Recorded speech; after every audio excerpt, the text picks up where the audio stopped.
Welcome to the MetaView podcast. Hear these non-fungible conversations. They will yield you great knowledge and perspective. But beware, they might also make your brain go boom. So watch your step, because this rabbit hole goes deep. Good luck and have fun.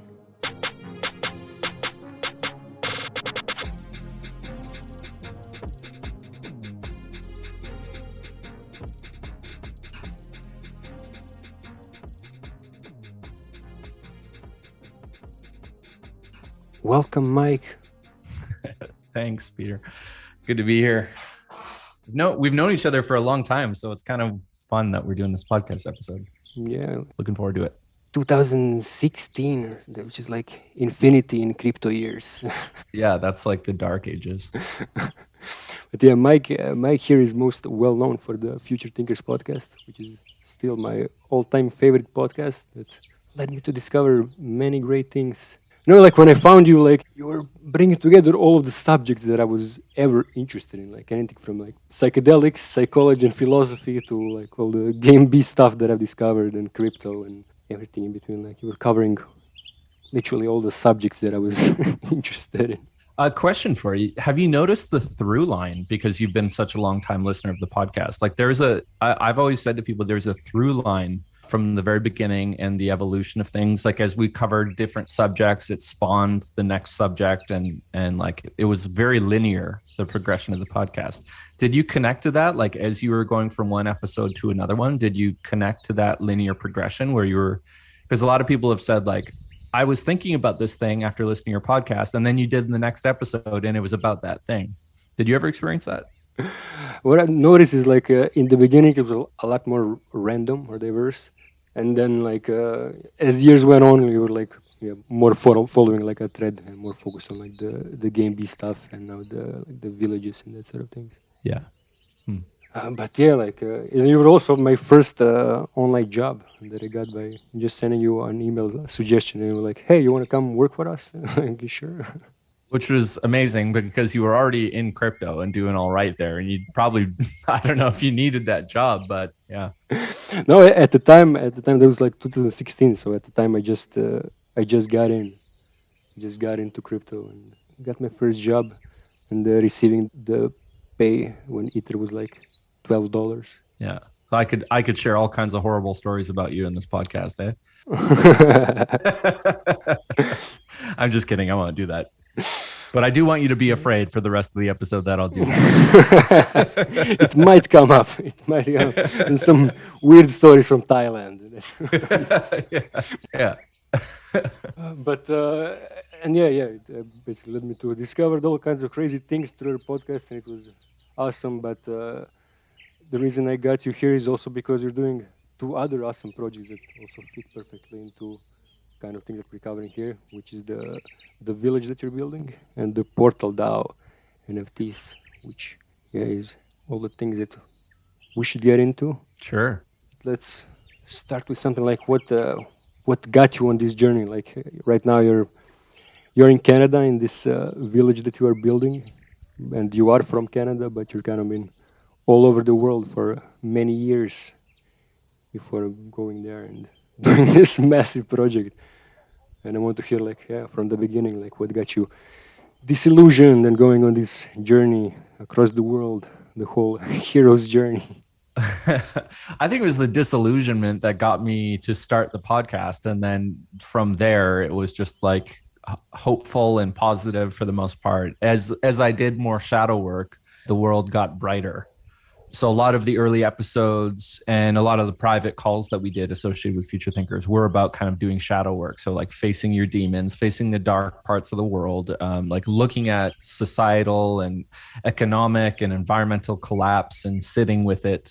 And then taking action that isn't out of desperation, but instead is out of duty and just appropriate application of skill and thought and patience and care So that's really where the village was born out of. The podcast was about thinking about these ideas. It was also a bit of a journey for UV and I, like our personal and spiritual journey, which kind of took place on the show and then gradually evolved into us taking action. So I think that's like what people have expressed to me lately is that's the most interesting thing that's taking place right now with us is the fact that we've been these like heady talkers and suddenly we're embodied and doing stuff. Like I'm literally the guy driving the excavator and the tractor and like, digging and laying pipes and fixing sewage pipes and all kinds, it's just like I'm doing all of that with my uncle out here.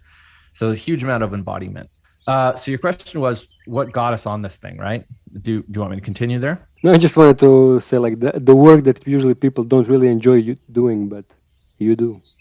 Well, the shadow work stuff is like so foundational. No, I meant like the physical labor that you're doing. I understand that. And what I'm saying is the shadow work is foundational because I do those jobs knowing that it's duty and there's no one else that's going to do it. And I have no judgment about myself being higher or lower than this task. It's just a thing that needs to be done. The land demands it. The people living on the land demand it. So it needs to be done. Honestly, becoming a parent has been a big part of that. Like, you can't just shy away from diapers because they're gross or something. You got to just do what's required. Right. The duties of life. And that said, UV would probably smack me over the head because she does all of the diaper changing. So, yeah, I shouldn't have said that, actually. She'd be like, what the hell are you talking about? You haven't changed a diaper in months. Actually, UV, I did change one last week. So there. Make me a POAP. I attended that event. But yeah, you were going, what was the last thing you said when you were continuing? What got you here? Yeah. So, we'd interviewed a lot of people about Civilization 2.0 and Game B and, Jordan Hall and Jim Rutt and Daniel Schmunktenberger kind of introduced to us this concept that, thinkers all over the world were diving into and trying to expand on and create lore for and create, like a gravity well for. And this concept of Game B, that we can build something that is omni-thrive and regenerative and isn't incentivized by selfish monetary gain. So we dived into that and we thought like, there's a lot of thinking about this subject, but why not just try something out? And UV and I have always been kind of ballsy in that respect. Like we try things prematurely and just fail hard and we're used to that and we're comfortable with it. So we thought, well, let's just try this thing. Let's try building a village and see how it goes. And so that's kind of where we're at now. Yeah, a lot of projects behind you, but then you finally managed, like you got a few thinkers to work, so you no longer have to do the freelance work and media production you were doing. Well, honestly, we let there's been a lot of things that we started and then we let them die, and to our detriment in a lot of ways. So we've never really had good secured income. But honestly, now the property, because of the type of land that we chose, it's a popular campsite. So it in itself generates income that sustains us while we're allowing ourselves to take the time to learn the land and produce less content and be less engaged on the media side. So it's kind of like the whole universe wants us to succeed with this project. Like so many doors have opened to allow us to focus on what we need to focus on. Right.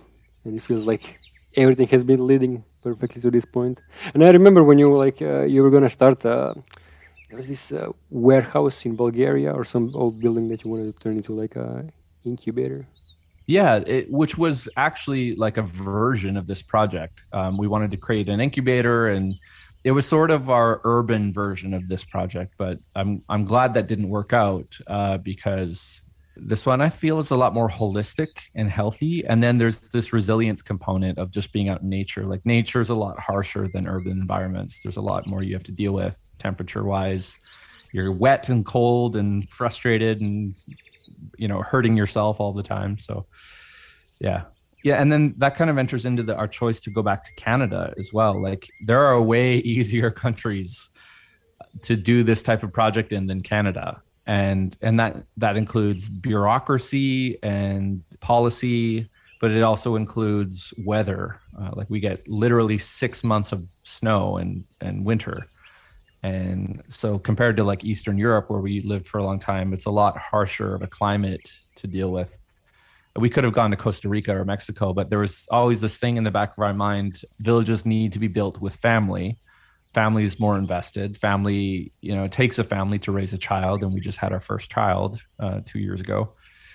So there was that family component, but then there was this component of like, we want this project to succeed, not just for us, but for other people to be able to replicate it and do it themselves in other locations. So honestly, the best way to do it would be to do it in a very difficult location with a variety of climates and seasons, so that we can really kind of battle test ourselves in multiple dimensions. And then, where places are more stable and the bureaucracy is easier to get through, then we could share our lessons and help out in those places, and it'd be a lot more likely to succeed.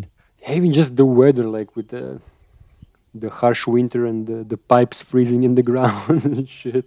Yeah, it's constant. And then snow plowing, like you got to plow. You don't think about these things, and they take up so much time. Like in an urban environment, so many things are taken care of for you. And here it's like, and we're not even growing our own food yet. Like that's a whole other thing. We're going to start that this year.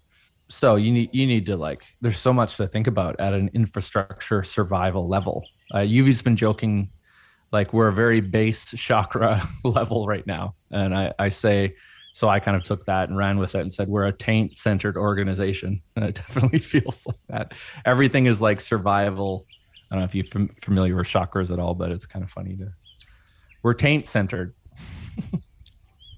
Yeah, you expect it to be hard, and then it's even harder.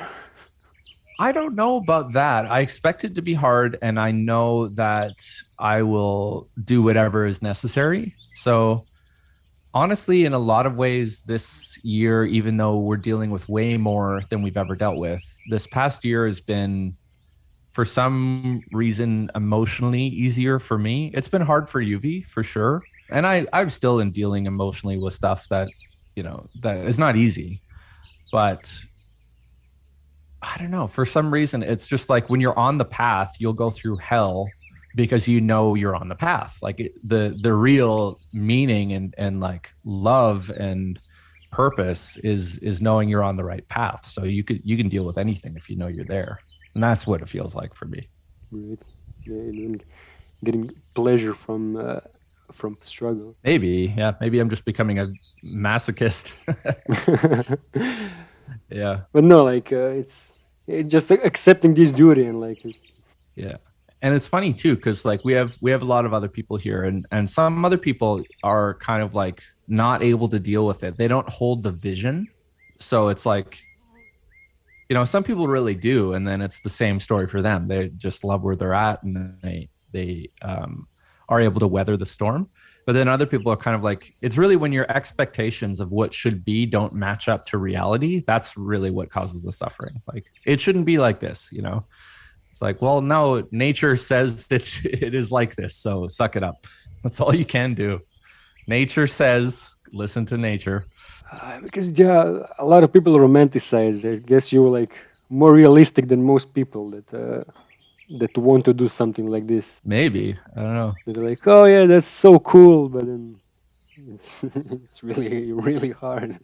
Yeah, it is. Like, and I don't know. It seems almost cliche at this point when you talk to homesteaders. They always say like, well, you don't realize or what you don't have to deal with in an urban environment, and there's certain things like water management that I never expected to be dealing with at the volume and like the level of time investment that I thought I would. Like, it seems like every time, because I do a lot of work online, and I'm working on this Portal DAO project, which we can talk about. So my family is taking up a lot of the slack, especially like this year. So I'm not really being called to like do a lot of physical stuff right now. But whenever I am, it almost always has something to do with water. Like anytime I'm pulled away from the computer, it's like this thing is flooded or this thing is plugged or this thing is burst, and it's always water related. Yeah. Unexpected troubles. Yeah. But What was like the hardest thing so far? Isolation, honestly. The winter, like everyone. So we had 3,000 people come to visit in the first 2.5 months or 3 months or something like that last year after we acquired the property. 3,000 people. And so we were all so busy and just dealing with that. And like my whole family were just working basically two full-time jobs just to keep up with the demands of everything. And then in the winter, all of those people, including my family and all the people that were living here like full time, everybody left. And it was basically just UV, myself, and Alex for like 5-6 months of winter. Like we had my uncle come to visit because he's a heavy duty mechanic and stuff still needs to be repaired that I'm not able to do. But for the most part, it was just the three of us. And that was pretty isolating. Like normally we would like go to a cafe or something living in Bulgaria or meet up with a bunch of friends. And yeah, it was not quite like that this winter. Right, and it's super cold. It's like minus 30 degrees or something like that. Yeah, there's a short periods of time where it was that cold. It was pretty manageable though. Like I can't tell if it was actually not bad or if I was just getting used to it. I think probably a mixture of both. Yeah, not the climate for me. No, Eastern Europeans are don't do well here. But then you could take it as a challenge too. Like this will make me hardier. This will make me more resilient. This will make me tougher. And then you go back home and you're like suddenly able to deal with a lot more bullshit than you were before. So I kind of hope people take that, like see that possibility in this place and come to visit us in the hard times as well as the easy times. Because you can't help but grow here. Like you really can't help it. It's just, it demands it of you. You're forced to learn the Wim Hof technique. Yeah, exactly. Wim Hof is totally related to that for sure. There are lots of times actually where I'd have a shower, super hot shower, and then I'd just go stand outside in my underwear in the winter. It was actually pretty awesome. We want to build a sauna. I'll probably do that. But you're trying to, you were going to say something, but then I mentioned the Wim Hof technique. Yeah, well, it's funny because open on my screen right now is like the Metaverse virtual version of our property. And we're trying to create this virtual reality version where there's as much as possible embedded there, like our learnings or the experiences that we have here or workshops that we will conduct or events. So I'm just, or bounties, like there's always stuff to be done and we always need help. So just having kind of like this like almost Pokemon Go style bounty system where there's like NFTs stashed all over the property that represent doing chores and you can collect them and claim them and earn some money. So there's this whole metaverse component of this project that we hope will train people and give them an embodied experience and allow them to kind of replicate this in other locations. And what I hope to do is create like, did you ever play The Sims? Yeah. Yeah. So remember how like you could have multiple houses and multiple locations, but you almost like teleport between them. So I almost picture like in the metaverse, a village of villages where you've got your chunk of land and all the things that happen on your land and your location occur there in the metaverse. But then you can like portal instantaneously to another location in Italy or something and kind of get an idea of what they're doing and how things are different too. Like if I could play with weather systems in the metaverse, that would be really interesting because then it would illustrate like the differences in climate and bioregion and that sort of stuff. And then to just teleport between them would be super interesting. It's kind of like, I don't know, just thinking now, this is like the coolest metaverse, in my opinion, metaverse possibility.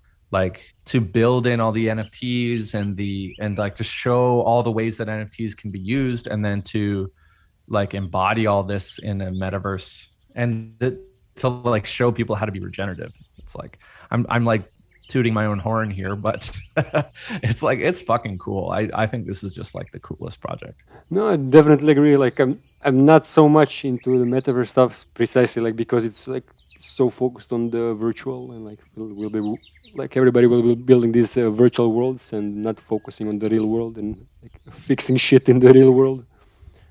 And then projects like this who are like bringing together the physical and the virtual.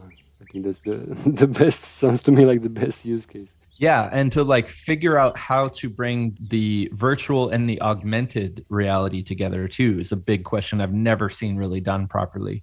So like if our village is more or less one to one, like, with the metaverse version, then theoretically you could have layers of the AR world disappear depending on if you are like on the land or not. So you could kind of have this fluid or this gradient between reality and the virtual world that is progressively revealed depending on where you are. Like there's this project we're working with called we're gonna hopefully start working with, I should say, called XR Foundation. And I was just talking with UV today about the idea of, so say we have like our co-working meetup cafe space, right?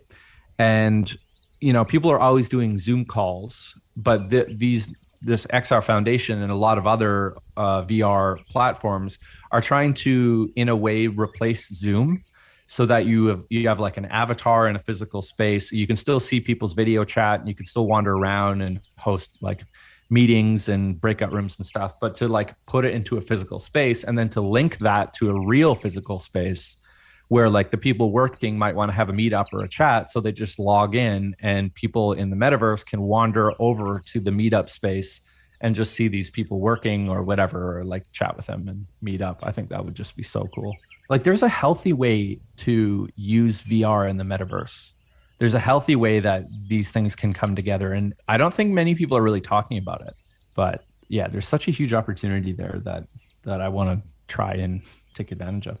Yeah, like thinking, like I really haven't, definitely haven't heard many, if any, people talk much about like this sort of bring it together. For sure. Yeah. And then how does the Portal DAO loop into all of this? Well, there's a regenerative lab component, right? So we want to do a lot of experiments. And because of the podcast, we're connected to a lot of different companies and people who are innovating and experimenting with new technologies. And, one that was just brought to my attention the other day is this like natural data embedding platform. I'm not sure I fully understand it, but like you can like embed data into plants. I don't know, that might actually end up being dystopian, but so maybe it's a bad example. But then there's examples of what, like, say, Paul Stamets is doing, where he wants to start an NFT collection and he wants to use mushrooms to like absorb oil spills. And, mushrooms are kind of crazy.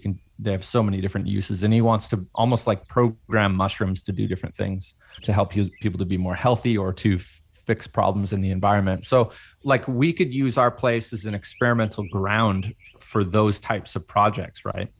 And it's not only for like regenerative experiments, it's also for living. So there's a lot of experiments that come into place with like governance and how do people live in a healthy and holistic way.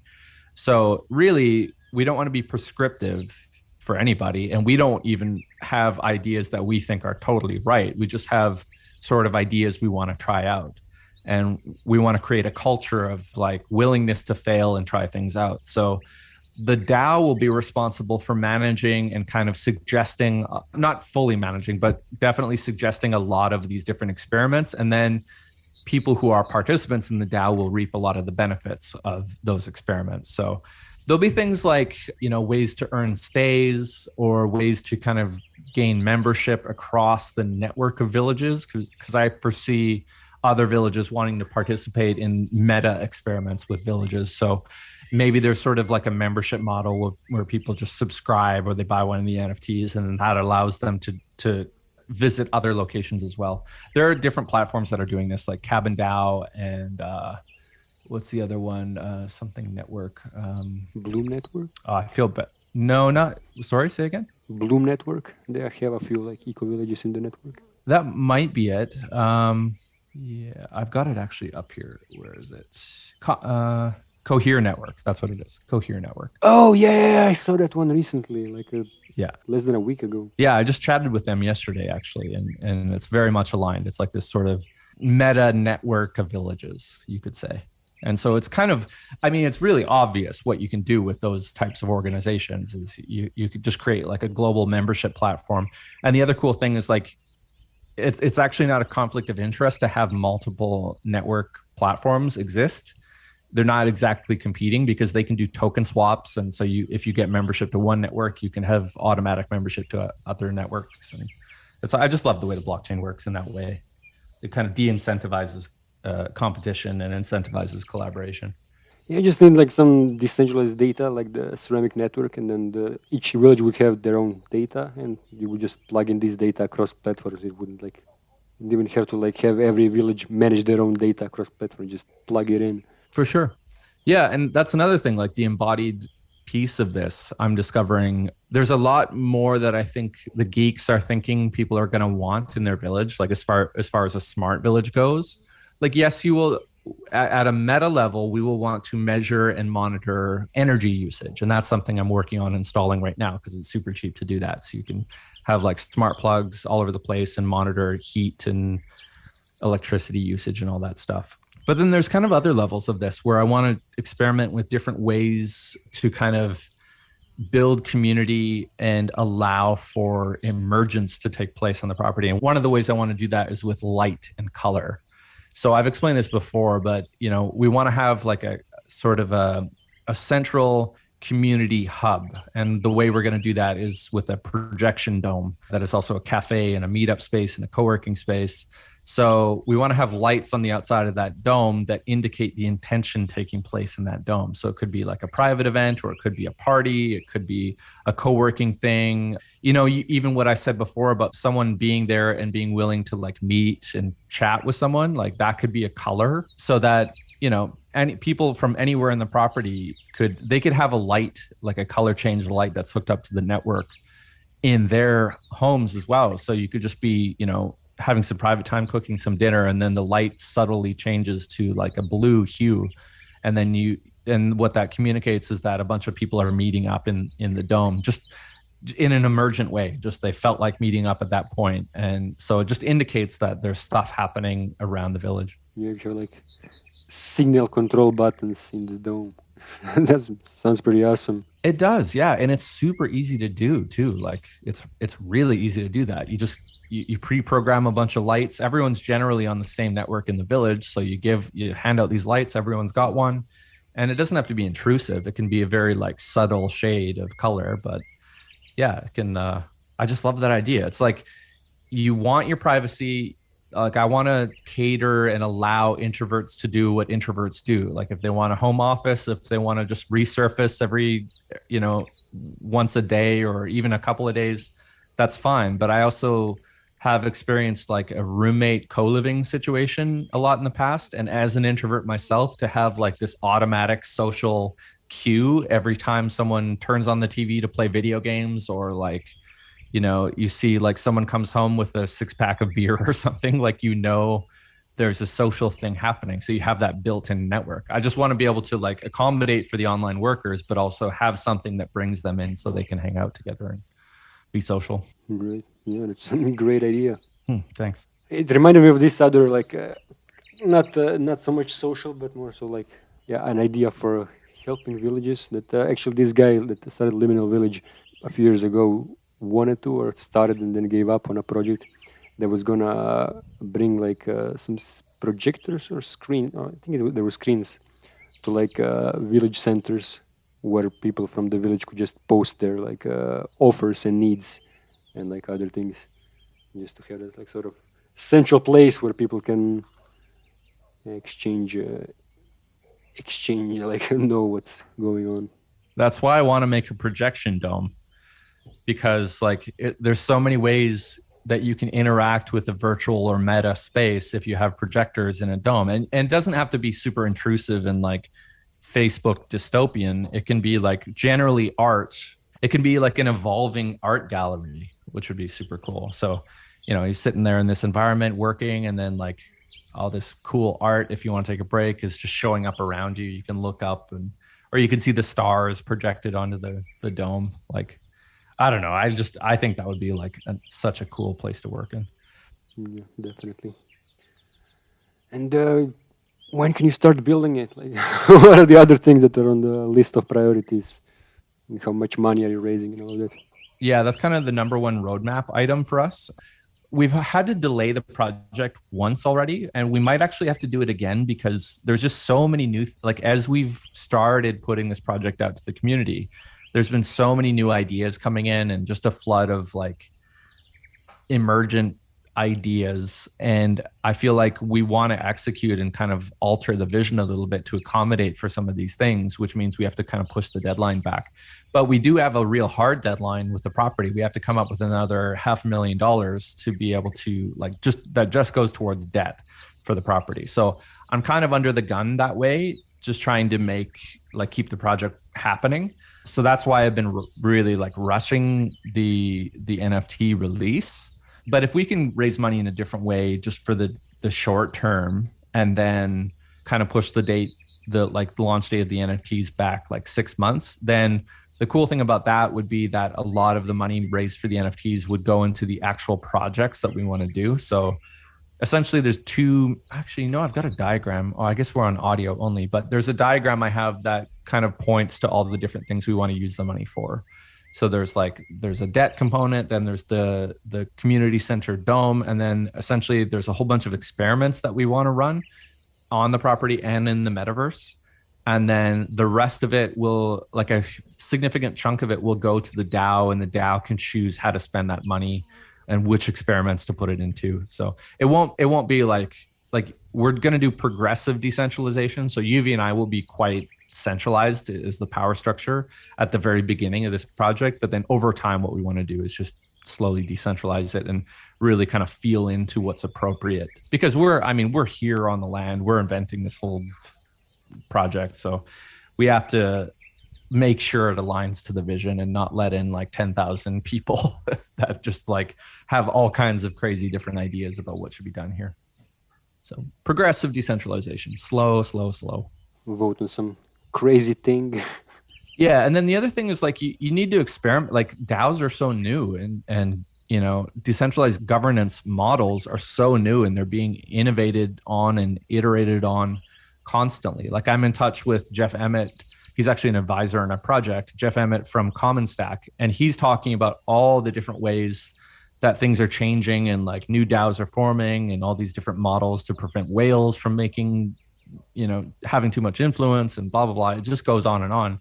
And so I feel like there needs to be more DAO projects out there that are just doing low stakes governance experiments and figuring out ways to get people really interested and involved, but in low stake ways. So, some of the ways we're thinking of doing that is just with like allowing people to kind of choose different experiments that we run, to create like art contests. That's the big thing. Like there's a cultural component to this whole project where people in the general populace need to see why this kind of regenerative, like homesteading village lifestyle is attractive. And so there's content that can be made and memes that can be made. And, the whole NFT space is like exploding with art. So there's so many different ways to use that to create a bit of a cultural movement. So I love the idea of the DAO being sort of built to organize some of that and to fund useful meme projects or cultural projects in addition to hard experiments with the village. So that's sort of our low stakes way of experimenting with governance. And then maybe in the future, over time, we start building in more like concrete controls that relate to the meta network of villages and then the individual village components. But what that will likely be is like sub DAOs. So we'll have an overarching DAO for Portal DAO, and then there'll be multiple sub DAOs that are responsible for different tasks and different organizations. Right. Yeah, makes sense. Like that's kind of the structure most DAOs are going in. Mm-hmm. Yeah.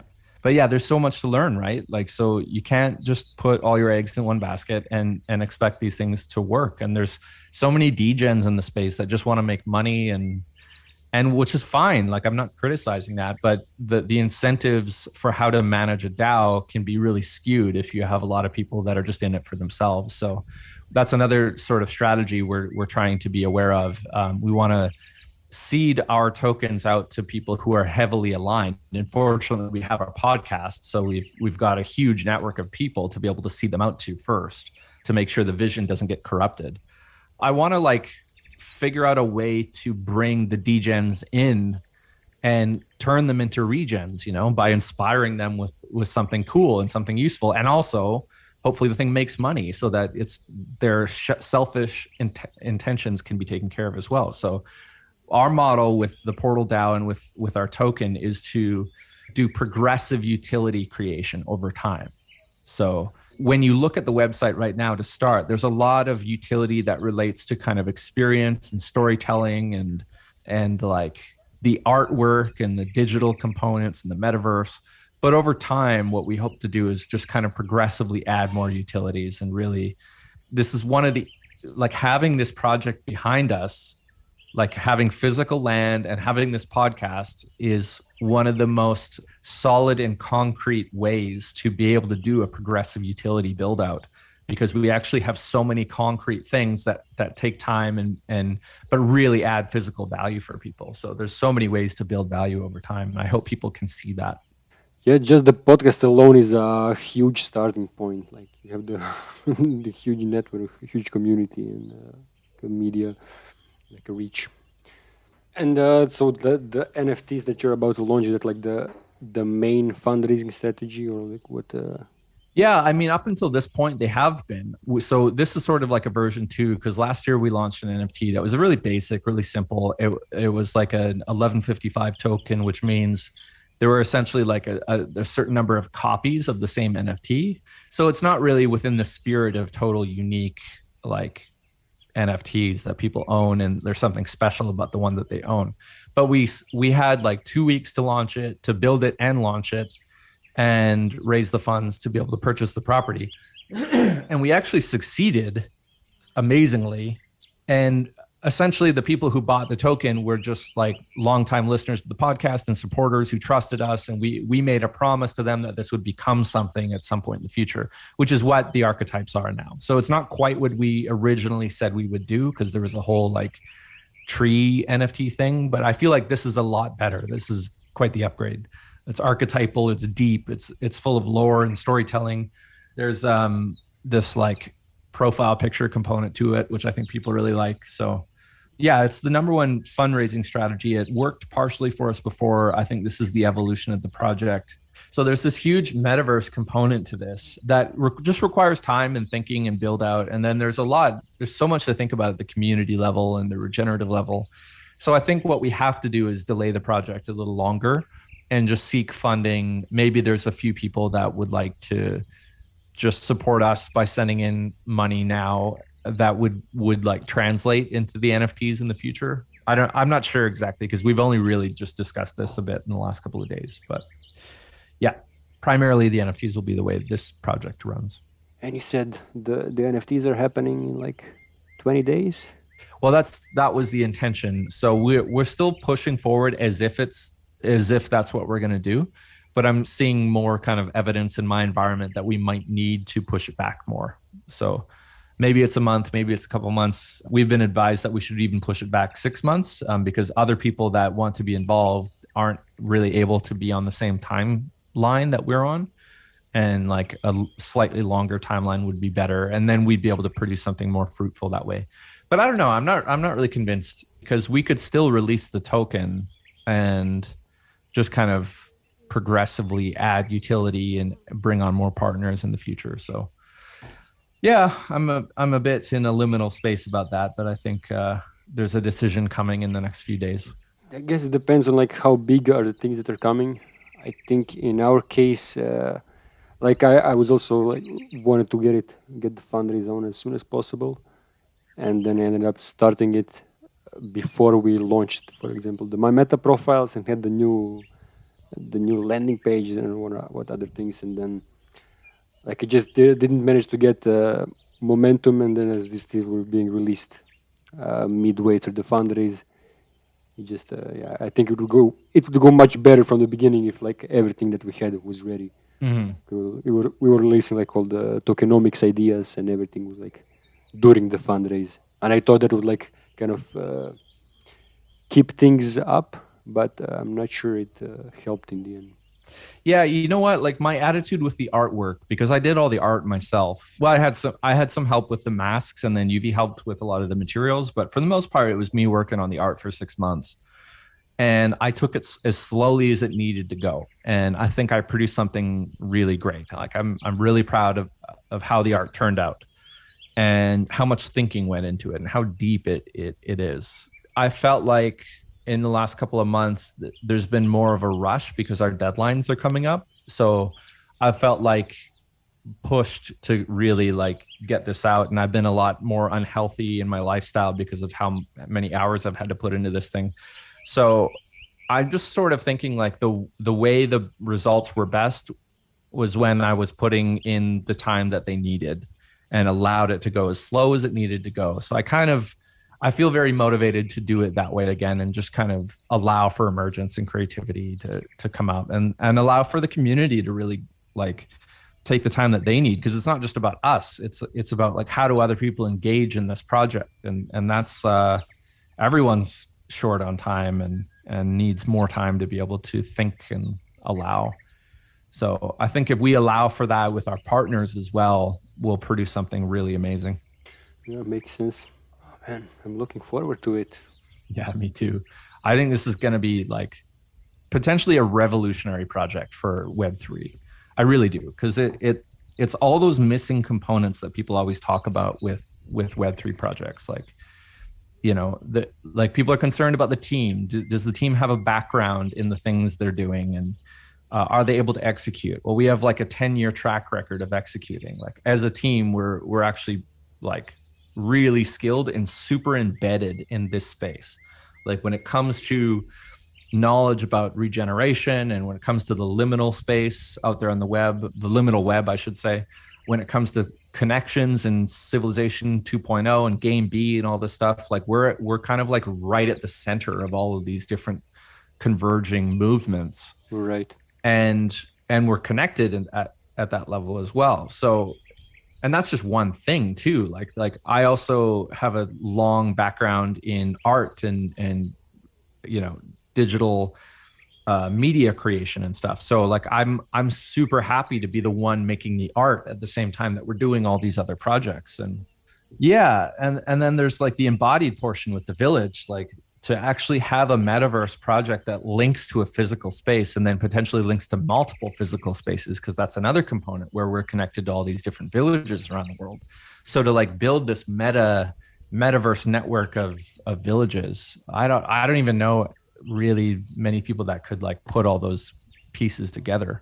So I think the project like stands to be, I hope it changes people's perspectives about NFTs. I hope it becomes a catalyst for people to start adopting new governance models and kind of building different types of utilities into NFTs and really like play with this whole space with an open mind. Because at the moment, you know, we're just going through a market crash and there's a lot of FUD happening out there in the market. And there's lots of people who are like, why are you trading JPEGs? How stupid is that? And they really don't understand what this thing could become.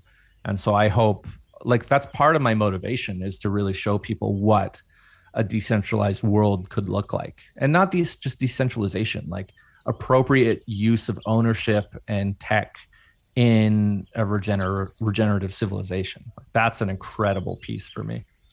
Right. Yeah, and I definitely think it can create a lot of impact, and especially with like so much hate for the NFTs these days, like like they're contributing to the global warming, like polluting the environment, and so many scams and shit.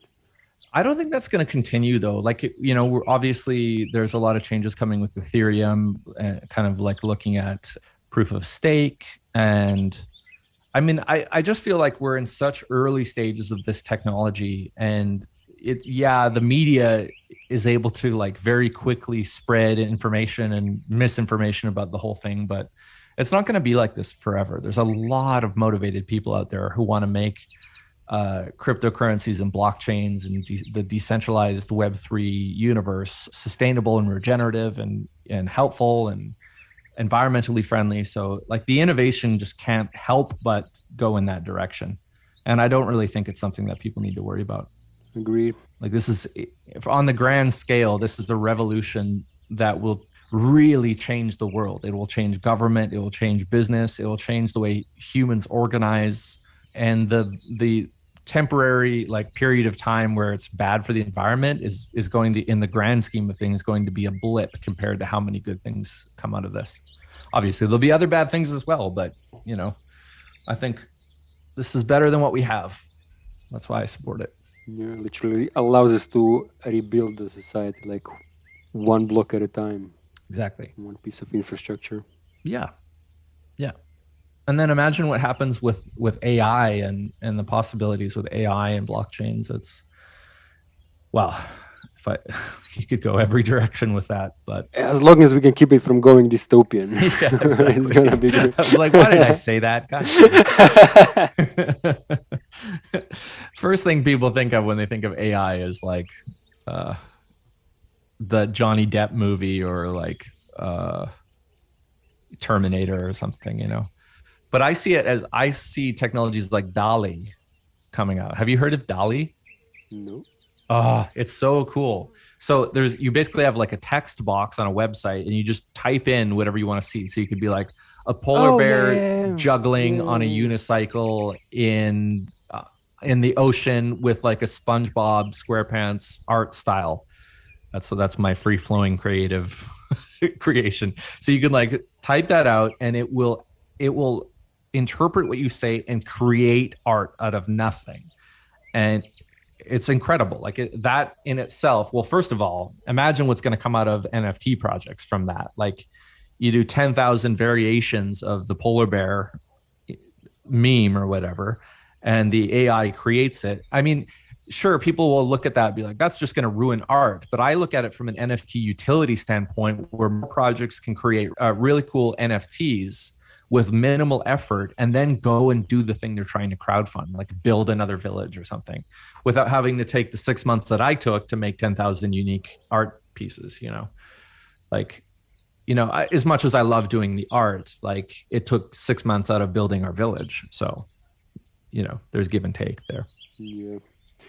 We actually had some guy trying to game the system in metagame by using something like that to make an art piece. So in metagame, we have this channel called Did a Thing, where people post things that they did that like contributed to the project, and then they get people emoji that like on a scale, based on like how much impact they think they created for the project, and then they get paid based on that.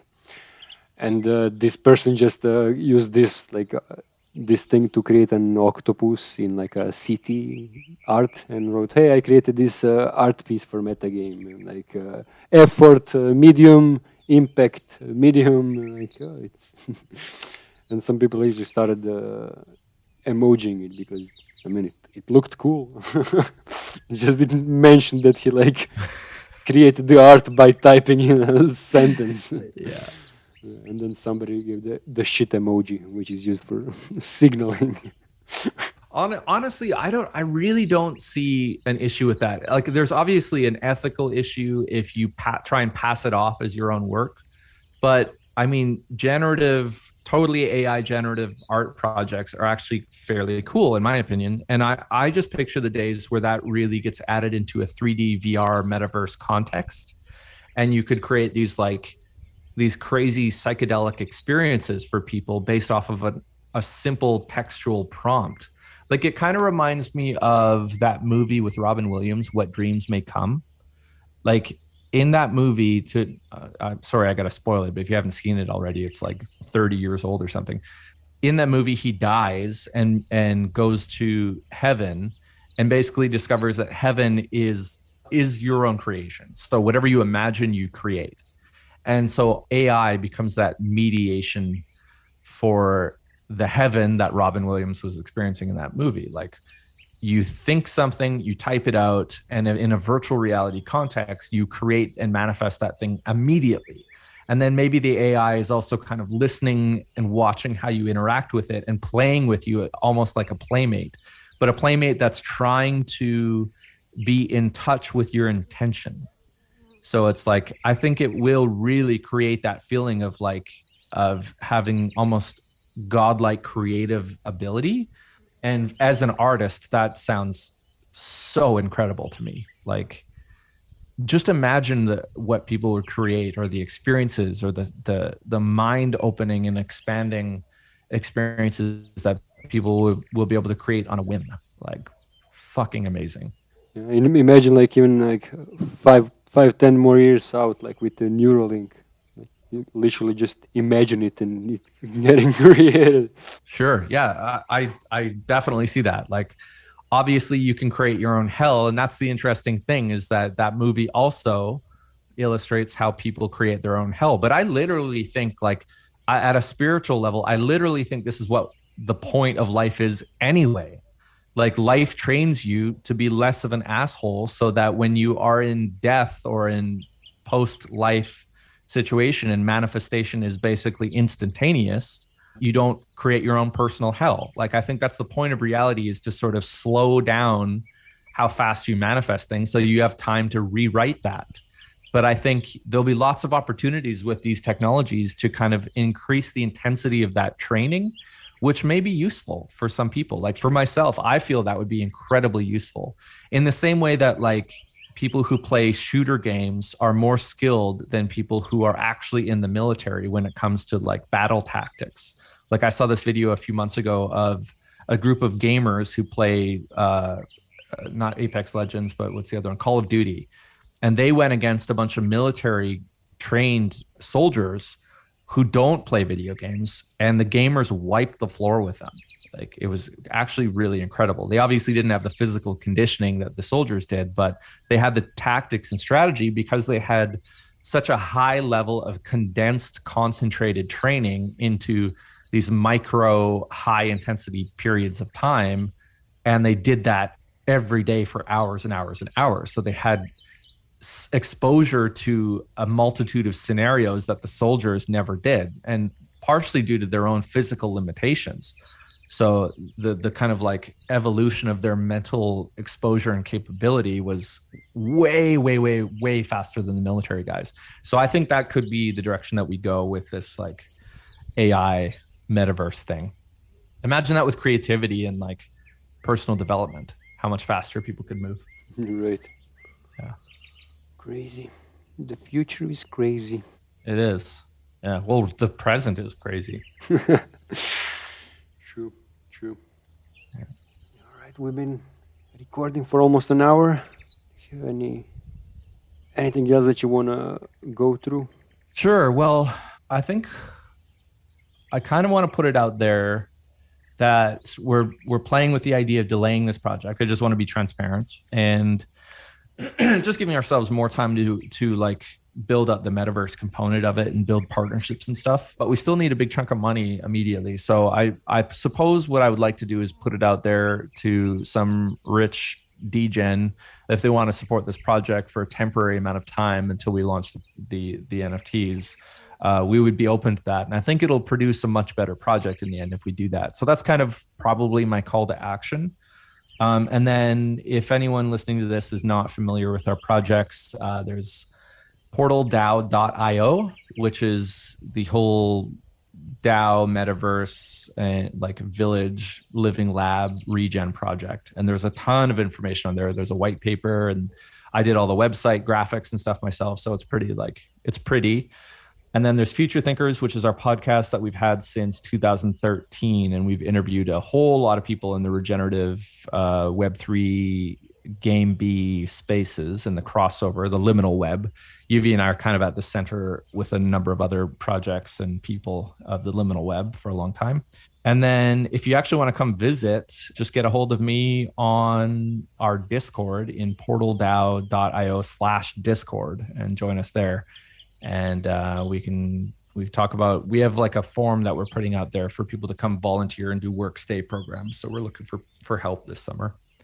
I think that's all my calls to action. I look forward to visiting someday. Me too. Yeah, even in the metaverse, seeing more shit that's been built. Yeah. The communal dome. Oh man. Yeah, I just love that idea. I love like the idea that people could be playing in the metaverse in the same space as the real world, and you just kind of flick on and go online and like discover you've got all of these people like having a party around you in the metaverse and you didn't even realize it. It's just so cool. Yeah, that should help with the winter loneliness. Yeah, I love this idea of like layers of information and almost like Photoshop, where you can turn on separate layers of like the party layer, and there's a bunch of people having a party, or the like intellectual layer. You can kind of just jump in through portals to these different places and play. It's just so exciting. It's what gets me up in the morning. All right, dude. This was awesome. Yeah, I enjoyed that. Happy to help put the word out for the Portal DAO in the village. Like the building a village was always my dream. You're making my dream come true. I think it's a lot of people's dreams. Have you heard that meme, When Ranch? True. Yeah, I haven't heard it before, but you told it to me. I love yesterday. that meme. Yeah. People are always saying in the blockchain crypto world, when moon, and it's so annoying. But now people are starting in the regen space. They're starting to say when ranch, when village. I love that. Crypto village is definitely gonna become a thing. All right. Yeah. All right, man. Thanks for doing this. Keep in touch. Yeah, and we're welcome, and wish you all the best with the rest of the fundraise. Thank you. See you around. All right, man. Talk to you soon.